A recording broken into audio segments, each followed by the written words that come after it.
저희 4차 산업혁명으로 불리는 기능 중에 하나가 인공지능, 머신러닝, IoT 여러 가지 내용이 있습니다. 여러 가지 키워드가 있는데 저희는 이렇게 한번 생각을 해보고 있습니다. 이런 인공지능, 머신러닝 기능이 저는 바둑을 잘 모르지만 단순한 바둑이나 사람의 생각을 읽는 거에 멈추지 않고 정말 다양한 분야로 확장할 수 있지 않을까. 물론 이미 여러 가지 솔루션들은 확장이 되고 있습니다. 이런 기능들을 포함을 시켜 확장을 되고 있고 저희는 이런 기능들을 디도스 솔루션으로 접목을 시켜보면 어떨까라는 접근을 한번 해보고 있습니다.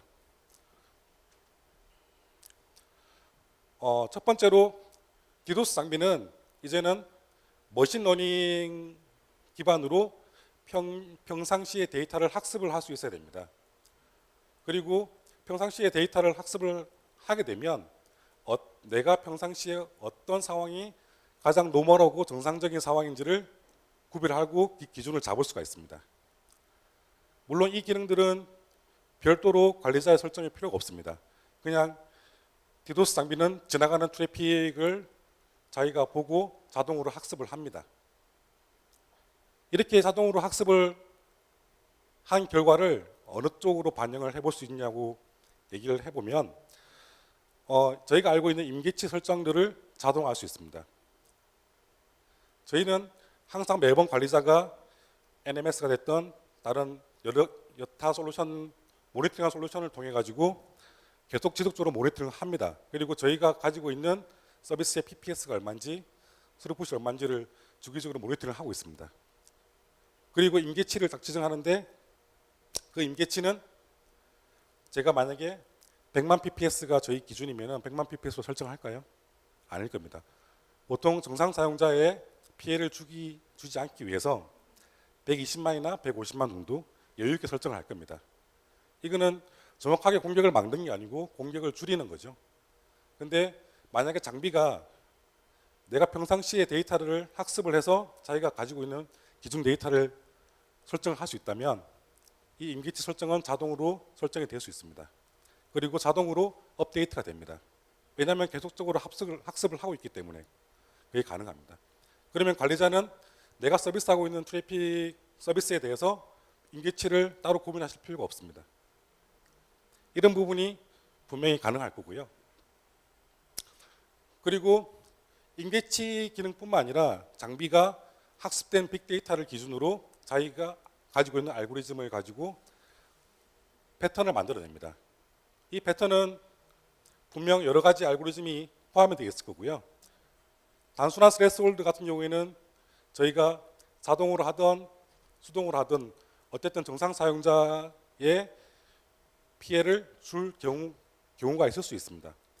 그렇지만 장비가 만약에 어떤 특정 공격자에 대한 정확한 패턴을 학습을 하고 나서 이런 공격을 막을 수 있는 패턴을 만들어낸다면 동적으로 정확한 비정상 사용자, 정확한 비정상 트래픽에 대해서 차단이 가능할 겁니다.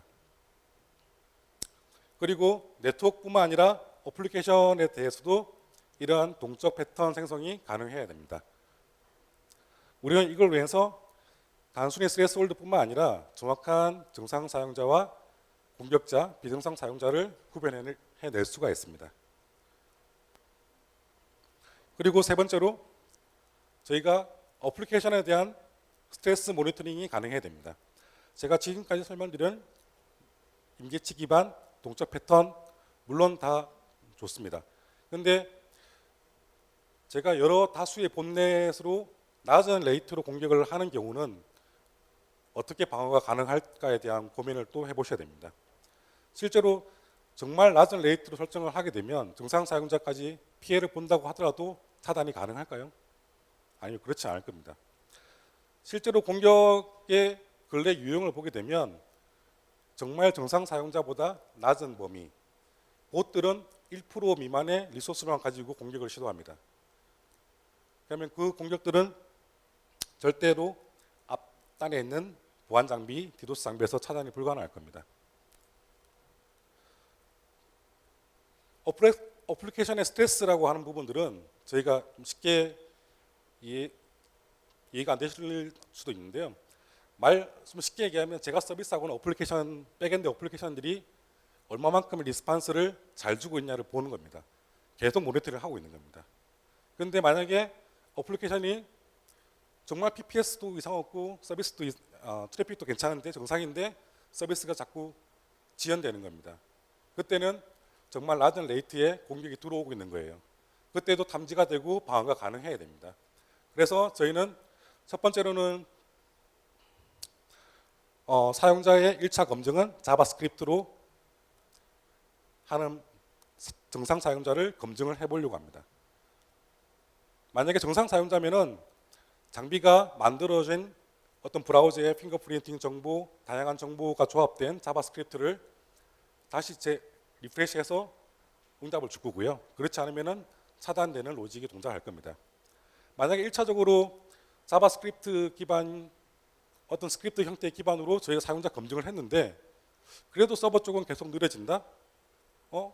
그러면 자동적으로 얘는 2단계 과정을 거치게 됩니다. 그 다음에 자바 캡차라는 걸 띄웁니다. 캡차는 정말 사용자의 입력이 들어가야지만 리스판스가 오는 부분이기 때문에 2차적으로 사용자 검증을 합니다. 그리고 말씀드렸던 비헤이비어 방식, 이 두 가지랑 어떤 특정 사용자가 이상이 있을 경우에는 특정 IP가 그 IP에 대한 패턴을 자동으로 동조로 만들어냅니다.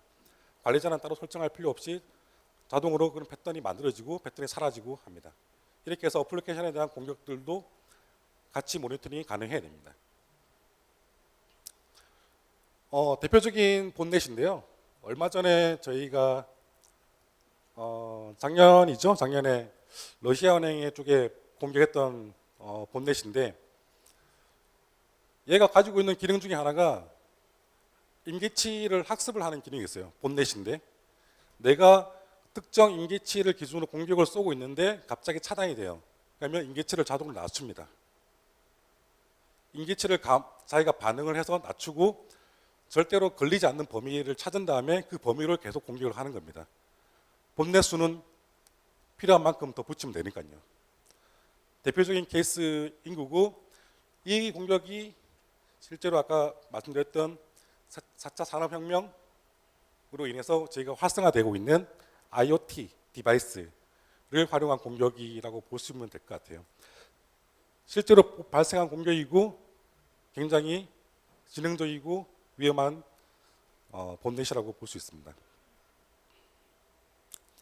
그리고 네 번째로는 패킷이 암호화된 경우, 암호화된 프로토콜을 통한 공격에 대해서는 아까 말씀드렸다시피 SSL에 대한 복구화 포인트를 디도스 장비가 가지고 있지 않기 때문에 이런 공격들은 차단을 할 수가 없습니다. 그렇기 때문에 이런 공격들이 계속 증가하고 있는 추세입니다. 실제로 크립토크러시라고 하는 부분, 저희가 비트코인 여러 가지 이제 가상화폐, 인터넷 화폐 있지 않습니까? 그런 화폐들을 털기 위한 공격 시도가 전부 다 SSL을 통한 프로토콜을 이용한 공격이었습니다. 이런 SSL 프로토콜을 저희가 복구해서 감지를 할 수 없으면 이런 공격들은 언제든지 계속 발생을 할 수가 있습니다. 이런 부분까지도 저희가 같이 고려가 돼야 되는 부분이고요. 그리고 저희가 알고 있는 마지막 다섯 번째로 본넷이라고 하는 부분인데요.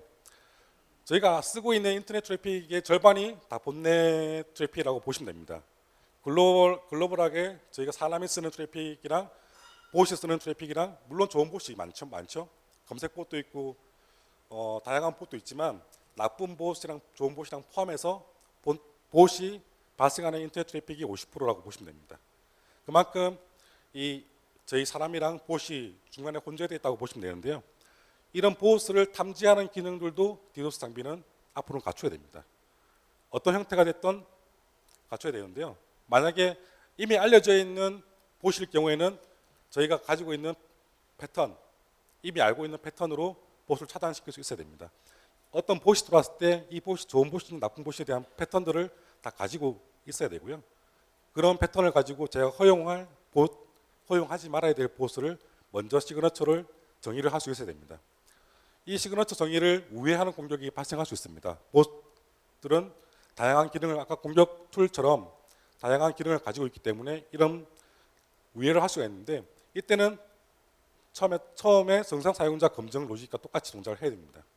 제가 보스를 통과를 시켰는데도 불구하고 어떤 공격이 유입된다는 감지가 되게 되면 디도스 장비는 자동으로 정상 사용자 검증 작업을 시작하게 됩니다. 첫 번째로는 자바스크립트, 두 번째는 캡처, 그리고 마지막에는 항상 비해변은 똑같이 동작을 하고 있습니다.